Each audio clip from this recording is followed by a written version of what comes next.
Hi, I'm Mandy Botticelli, and this is the Storyteller Forecast for Leo for July 2018. Go to my website, anniehelpsyou.com. Check out my new moon and full moon blogs to help you maximize these transits, as well as a very extensive list of other astrology and other blogs. And if you'd love to learn astrology for personal or professional use, then check out my astrology apprenticeship program, which may still have some slots available. So what is going on in the month of July? We have so much to talk about, and so many things specific to Leo as well. We have 2 eclipses that are continuing the eclipse cycles in Leo that have been going on since the beginning of 2017. We've got a bunch of planets moving into Leo, and we have Jupiter waking up, so we're going to talk about how that can affect you.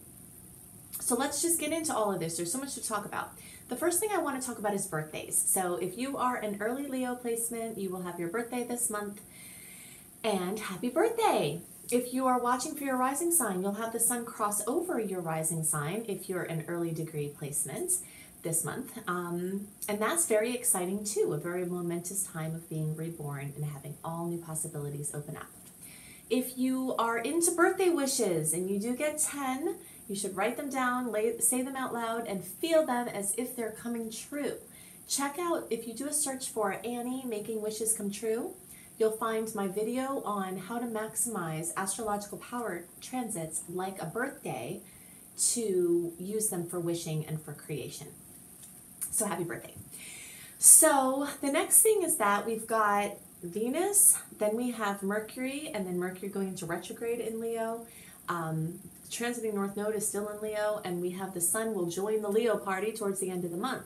So that is a massive amount of energy in your sign. So often you'll get revved up. You'll notice at this time of year, when all these planets start to move into your sign, it gets you lit up like the 4th of July. So it lights up these fire signs, and it just brings inspiration and excitement and enthusiasm.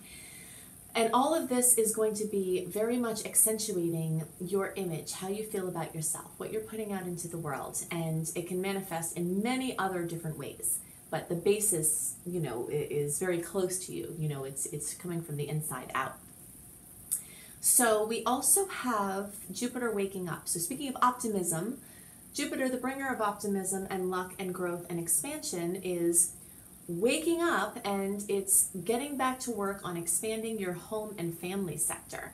If you are an early to middle degree placement, if you are a middle to late degree placement, then it's still accentuating your 3rd house. So let's talk about both these things. So if your birthday is in the first half of the sign, or if you're watching for your rising sign or moon sign and you've got about between 0 and 15 or so degrees, then Jupiter has been busily at work making your home and family sector great. You might find housing circumstances gelling over the previous months. You might find things with your family notable occurring. In most cases, these things will be positive, but in some cases there will be challenges, or there will be goodbyes or things that that aren't as happy. But there's definitely this focus on home and family and housing. And if you've wanted to improve your home and housing situation, you couldn't have a better transit than Jupiter moving through the 4th house to do this. So if this hasn't manifested for you yet, then there's a very good chance that it still will. So keep the hope flame up for your perfect housing situation, and just sinking deeper into your home and your inner world. So for the second half of the sign, Jupiter is trying to accentuate your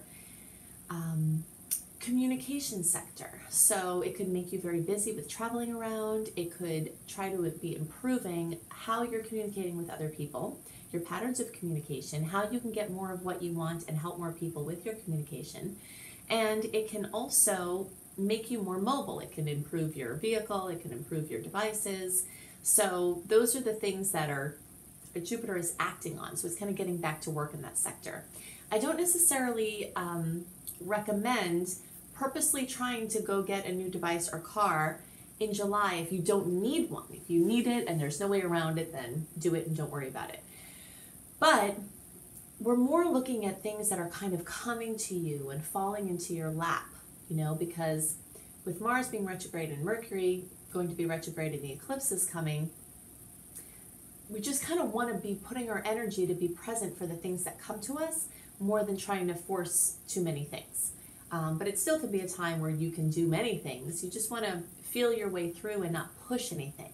If you push something and it's not working out, then that's a cue to you that at this time Mars wants you to relax more. Because when Mars is in retrograde, in general, for most people, unless you have it natally retrograde in your birth chart, most people, Mars is telling the story of relax, go on vacation, take a rest, have fun, you know, and let inspiration that comes from the quiet space, that magic, that genius that comes from that quiet time, let that happen. You know, the personal planet retrogrades, I like to call them the shavasanas of astrological transits. These are the times when you just kind of sit back and you just integrate the work that you've done in the past and let things come to you from the things that you've done. Past work, past focus, etc. Okay, so Jupiter is waking up, all the energy in Leo. We also have this eclipse cycle. Okay, so we've got 3 eclipses this summer and winter for y'all down under. I'm talking about each of the 3 eclipses in different month reports so that we can focus on one at a time and that it's not confusing. There are 2 eclipses in July. The first is July 12th, and it's a 20 degree of Cancer partial solar eclipse. So look for my June Leo report to see where this is going to hit in your chart.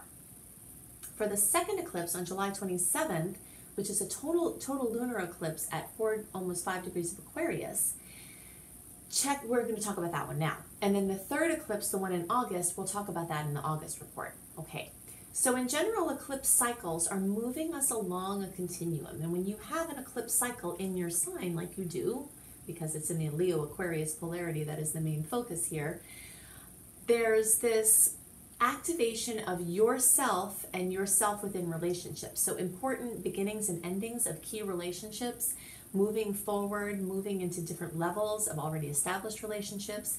How you are within a relationship is all getting restructured since the beginning of 2017 through like the first half of 2019. Me versus we is the polarity that's being very much accentuated and activated for Leos. Something else that is getting activated is this story of the seen and unseen realms, the logical versus intuitive.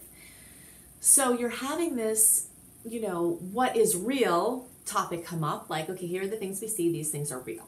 Okay, but then for those spiritual seekers who know that most of what is in the world are things we can't see, right? Most of things are not visible or perceptible to us. Those are in the abstract realm. So this abstract versus form polarity, this logic versus intuition, you're having a lot of shuffling up along those lines. So if you've been too in the abstract, you're getting pulled more into the form part. If you've been too focused in the form and material part, you could be getting put more into the intuition and the feeling and the quiet parts. So these are polarities that are being activated over these years with these eclipse cycles. But in general, or in specific, this current eclipse cycle is going to hit in the 6th house for all of you except you very early Leo placement. So if you're at the beginning of the sign, you're going to have this eclipse hit in your 7th house. If you are in the beginning of the sign, you still may have a manifestation where the rest of you are experiencing this, which is in the 6th house, okay? So we'll just talk briefly for the sake of you early degree placements, the ones with the early degree rising and moon and the ones that are, your birthdays are early in the sign. You'll see something notable happen with relationships. And it could have happened already by the time you're watching this, because eclipse cycles, the manifestations from eclipses can often happen 4 to 6 or even 8 weeks before. So here at the end of May, when I'm recording this, you could have had an ending occur where you've ended a relationship with somebody that you work with, somebody you work for, somebody that you're married to, somebody that you're in business with. Some important key relationship has ended or may end, or will change forms or go to a different level, like how you related to that person or that whatever you're in a relationship with entity is very likely going to change. So there will be some goodbyes, but that will also open up the space for hellos. Okay, so lots of activity in the sector of relationship, especially for you early degree placements. For the rest of you, including the early degree placements, this energy of the 6th house is likely to get accentuated. So eclipses tend to bring dramatic endings, high emotions, either for better or worse, something coming to a seemingly random ending, or something coming to a fruition where it comes to completion. You've been working towards this and you did it and you reached the pinnacle and then it ends. Okay, so this can have to do with something in your 6th house. So this could be a work or office situation coming to a head. It could be a project or a position or something ending. It could also have to do with a lifestyle or health-based thing. So there could be a health crisis, but that could bring to awareness issues that are under the surface that you had to deal with. Now, if you do have health issues and you're not dealing with them, then this could provide the motivation. And also knowing this going in, it's good for you to have your checkups and for you to proactively check into things that have been bothering you or seeming like they're kind of off. It would be a good time at this point to be proactive with this, because some of the things could be prevented if you do the work to know about them or work with them or make the decisions to change them sooner. And then this way the manifestation could wind up being that you've made a dramatic change, and may not necessarily be that there's a health crisis because you didn't make the change, right? So the closer you stay connected to spirit about this, the more consciously you can move along this path. There could also be something notable involving a pet or animals or work with animals in general. So we have a very busy month. There's also some shaking up energy, especially for you early degree placements in your work sector, bringing some sporadic surprise changes. And this is a long-term thing with Uranus in your 10th house, bringing a lot of volatility in your work sector, or it could also be bringing a lot of changes within your work sector, but some kind of underlying stability. You know, like you're feeling better with your work, and so maybe you're moving things around quite a bit, but your sense of peace with it could be improving. That's another manifestation of this. And for the rest of you Leo placements, this will be coming over time. Right now, you still have Uranus activating your sector of international travel and different countries, different languages, different cultures. It's also writing and speaking and teaching and learning. So education-based, spirit and religion-based things are also here being activated by Uranus at this time. So those are the things that are most on my mind for Leo. And now I want to talk about these general transits, more about how to manage Mars retrograde, general recommendations for eclipse time, some dates to watch for better and for worse. If you'd like to have a written horoscope by me, then go to my new website, cozybysweetstarlight.com. At cozybysweetstarlight.com, I have all kinds of lifestyle blogs for myself and up-and-coming bloggers that I'm trying to help bring their work out into the visible realms. And I also have these monthly horoscopes a month ahead of time. If you're a traveler and you're going to be traveling in July, or you just like to travel, then check out my astrology travel site called astrologykissedtravelbliss.com, where I do monthly astrology travel reports to give you information of the astrology for travel. So now let's talk more about the general transits and the dates to watch for July. So the theme of the month for all signs for July 2018 is 2 eclipses equals major transformation. We've been talking about these eclipses. We've got 3 in this cycle. 2 of the eclipses in this cycle are in July. The 3rd one is in August. Whenever it's eclipse time, drastic changes, expected and unexpected new paths open up. Very often there's a complete surprise trajectory change that takes us in a completely different direction. And in some cases, it brings to fruition things intended or planned. And sometimes it can shorten the time frame for something that we had originally thought would be further out, where we wake up one day and we had planned something for the future and all of a sudden it's here now. So this eclipse time is a very powerful time. And there are other things going on besides these eclipses. So we're going to talk about these astrological transits to note for July. Mars is still in retrograde. So Mars just turned officially into retrograde at the end of June. I have been talking about this for a long time because it's a very long transit. And there is a period of time before and after a retrograde transit of a personal planet like Mars that is very long, and you start to feel the energies well before the retrograde actually occurs. Okay, so we've been talking about this Mars retrograde energy. We started feeling it in May, it officially turned in June, and now in July, we are fully into Mars retrograde. So this Mars retrograde is bringing permission to rest and to focus on relaxation and recreation and what I like to call comfortable productivity.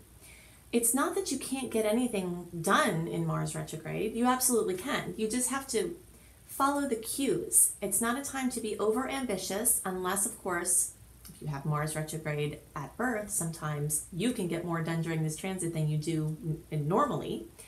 But you would know it, because if you're trying to do something and it's working out and it's flowing really easily and you're not having roadblocks and you're not having frustrations, then that's totally fine. When you need to take the cue to rest and back off is when you're pushing and it's not working out the way that you wanted it to. So instead of just continuing to push, taking a step back is what is well indicated when Mars is in retrograde. So to second this notion, we have other astrological forces that are saying the same thing. Mercury is going to go into retrograde, and that's going to be on July 25th. And once that happens, it's going to further bring the past back into the present. So the shadow period for Mercury retrograde starts early in July. So essentially the whole month is very much in this energy of things coming up from the past. So opportunities from the past, ideas from the past, projects from the past are all very much indicated to focus on at this time.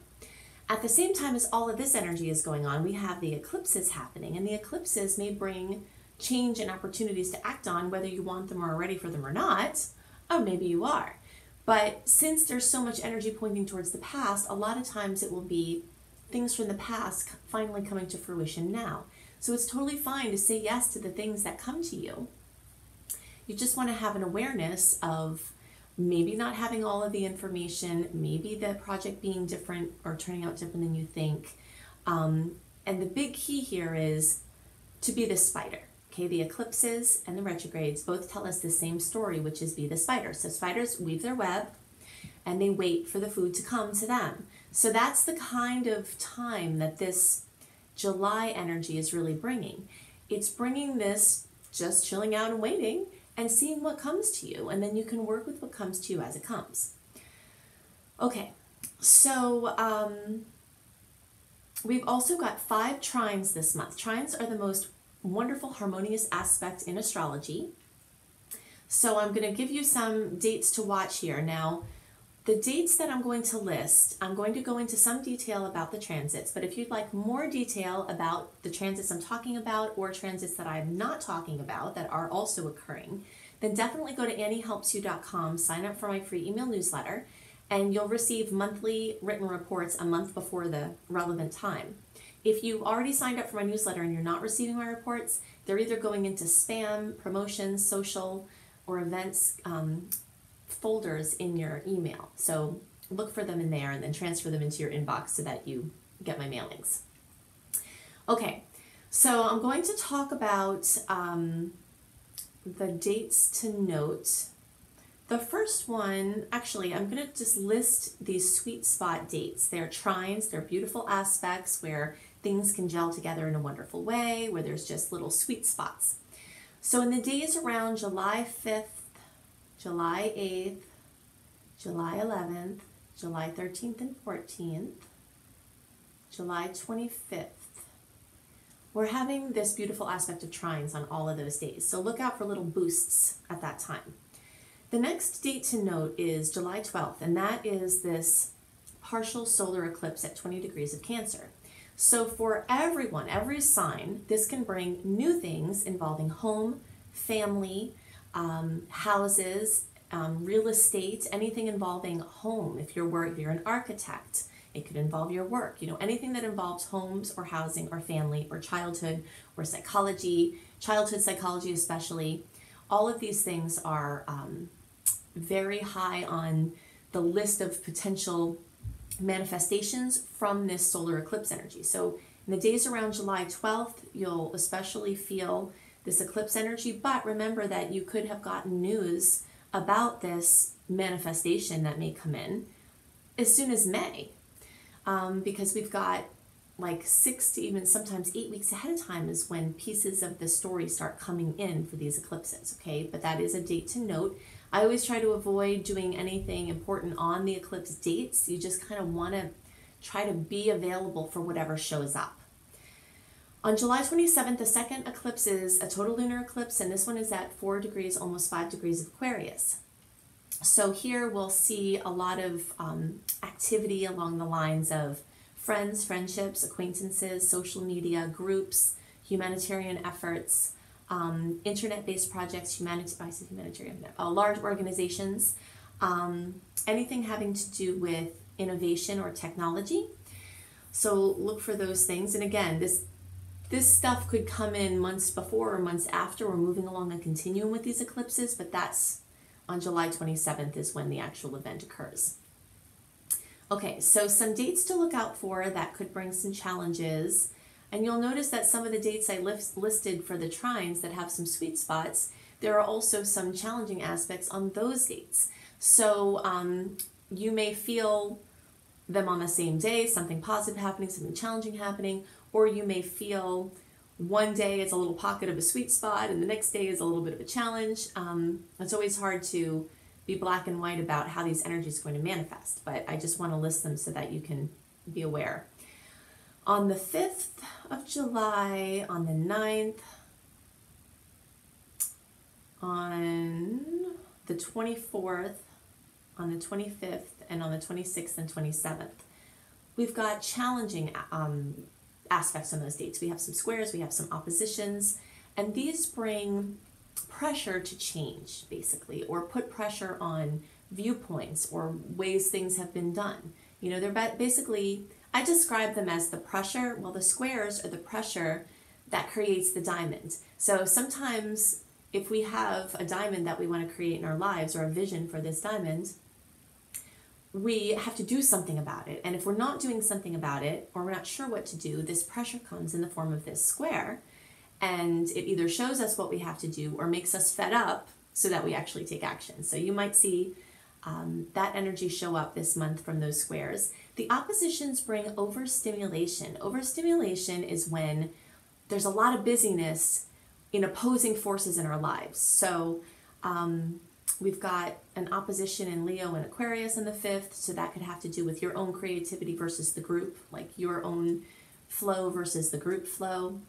And then we've got another opposition on the 24th with Venus and Virgo opposing Neptune and Pisces. So this can be a lot of push and pull about the seen world and the unseen world, the logical world and the abstract world, and the intuitive world. You know, so you'll see some overstimulation with trying to balance being in multiple dimensions at once.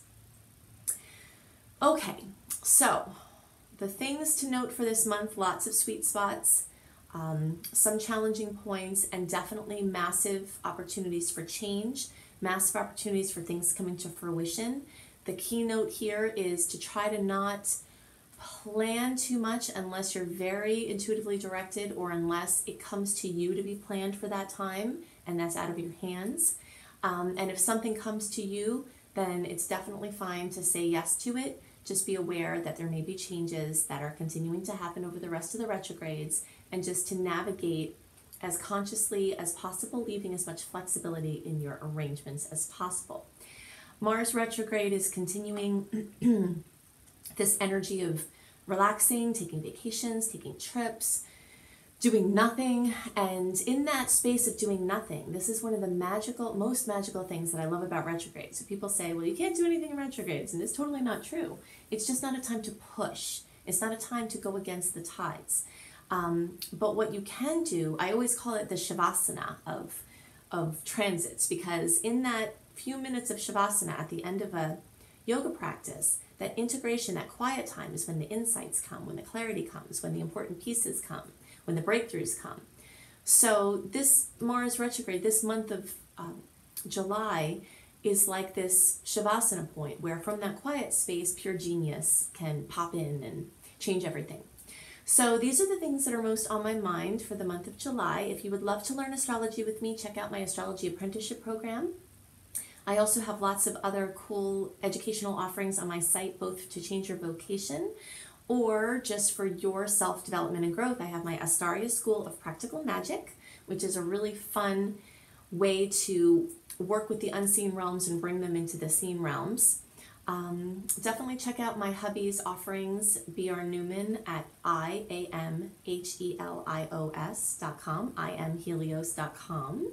He's got lots of sound frequencies that help to balance out challenging transits and also help to empower you during the transits that we have going on. So definitely check his site out.